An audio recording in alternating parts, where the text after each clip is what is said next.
Hello and welcome to another video on academic plans. This video is going to look at how we make an academic plan inactive. Okay, so I'm in an academic plan record through Setup Sacra, Foundation Tables, Academic Structure, Academic Plan Table. And as you know, you can access this through the Curriculum Work Center.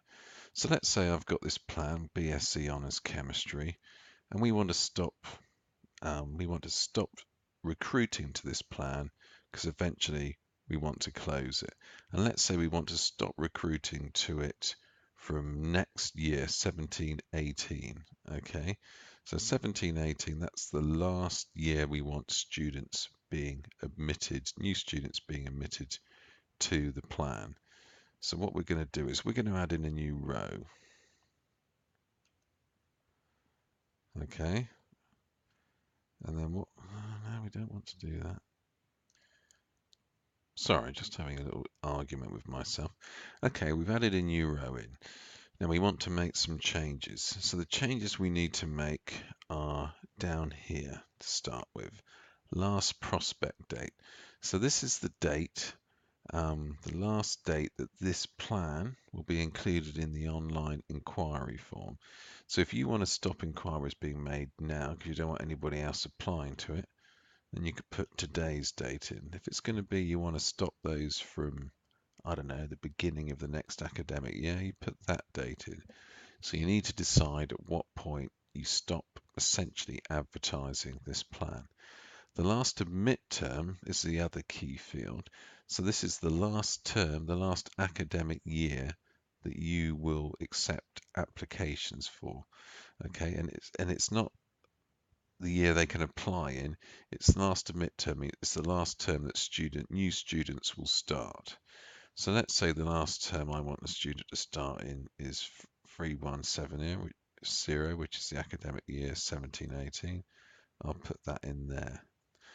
Okay, and normally we'll add in a new row and put these changes to come into effect from the start of the next academic year, so the 1st of the 8th, 2017.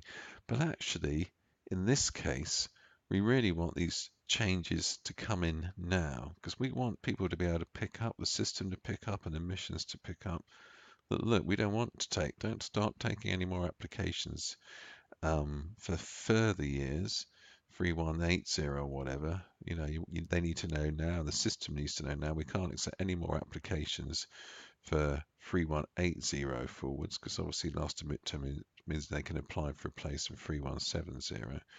And we don't want this plan being available on the online prospectus. We want that change to happen now.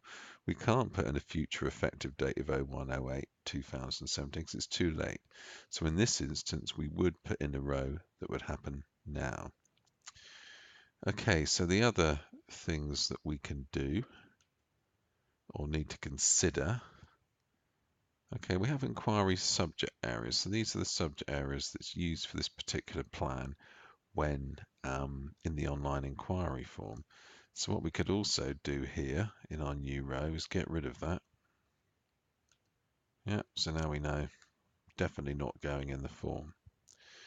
And then finally, we have got, where is it? It's in QAA quality and regulations. Down here, supplementary regulations.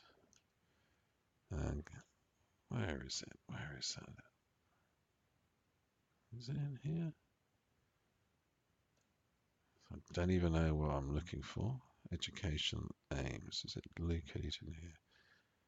Oh yeah, so for some reason it's in educational aims, but there's a field here published to the prospectus. This is ticked, which it should have been. Then that it will identify this plan. That information for that plan needs to be fed into the online prospectus database.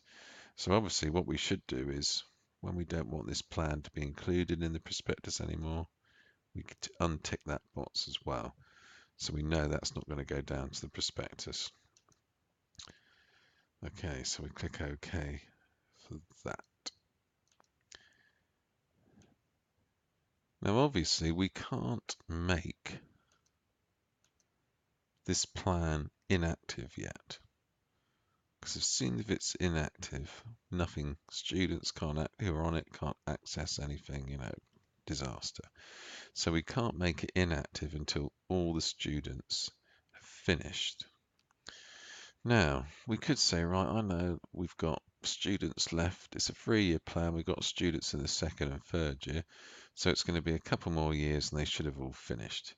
So in theory, we could put an effective date in of maybe, I don't know, 1st of the 8th, 2019. Put a new row in here.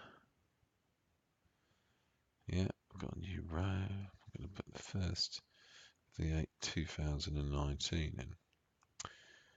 And I can make that inactive. Yeah, do that, save that. It's making me put a subject area in, I do believe. Let's just select anyone at this point in time. Let's save that. Okay.